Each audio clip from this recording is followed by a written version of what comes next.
The key observation that we've seen with this trend is the fact that we are now seeing the true potential of games that integrate with off-chain components. So what do I mean by this? Having a game fully live on chain is not sustainable, because at the end of the day, for each and every transaction that you have, that's quite costly. However, if you start to implement some of the components and the core logic of the game, that means that the game doesn't really feel Web3-ish anymore. It feels more like a traditional game with just some certain components that live on the blockchain.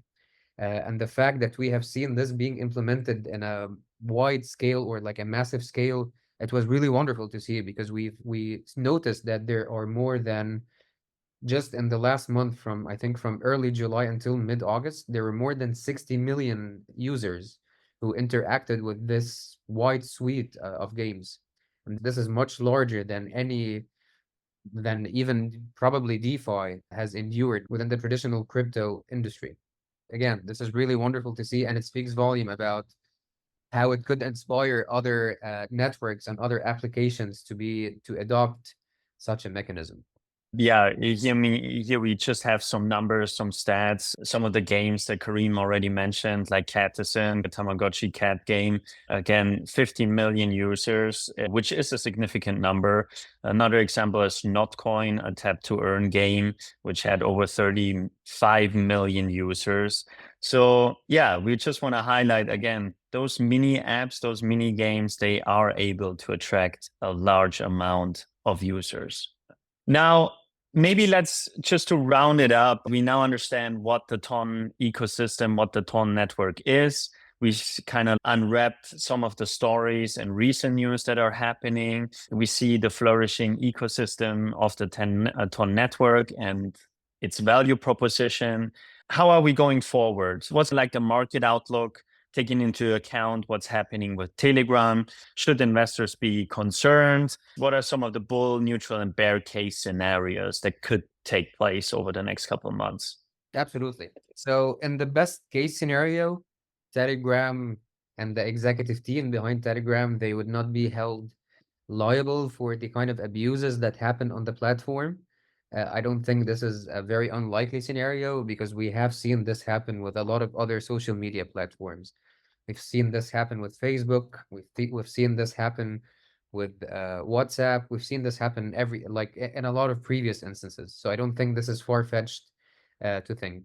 And instead, we could just see a potential scenario where the privacy policy of the platform would just have to be slightly altered in order to make sure that some of the violations that exist there, again, as much as they exist in all other platforms, don't happen as easily. If that is the case, then Telegram would come out as a winner, because at the end of the day, it will be a big win for free speech in one angle, and privacy on the other angle.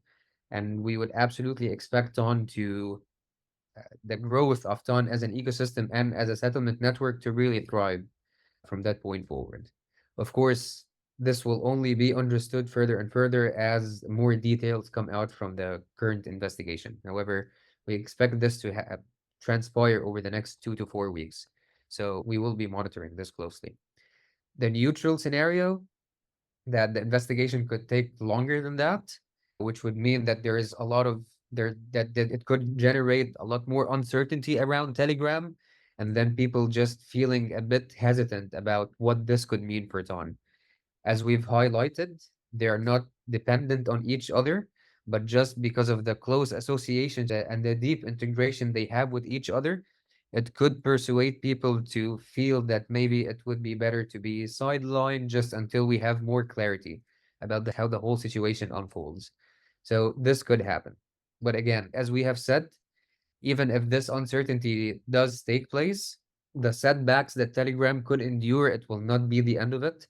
Much like a lot of people left Instagram and Facebook before, like the migration and the exodus of users could always be replaced by new users, because we're in the social media era. So it's, and especially again, because of the network effects of having more than 900 million users means that you have close to 15% of the world's population. That is not something that you can just easily move on from, as long as you want to get connectivity and access to the global population.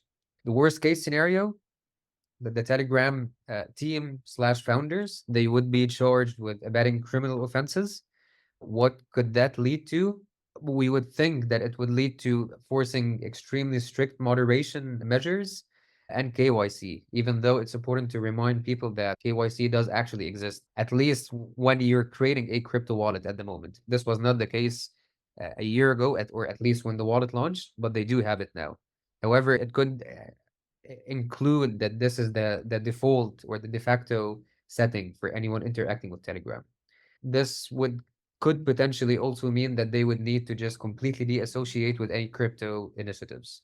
The other thing that we are not really sure about is how much Telegram contributes to the TON infrastructure.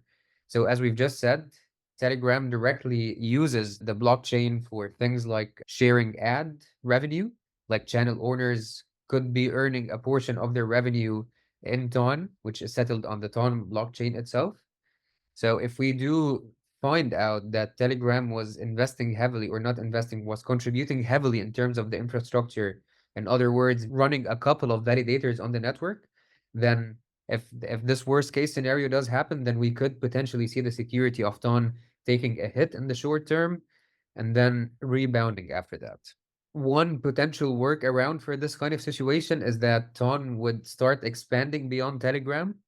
It's not really clear what other application would have the same, again, kind of network effects and user base, but it could be a way to decentralize their reliance and their dependency on one specific platform.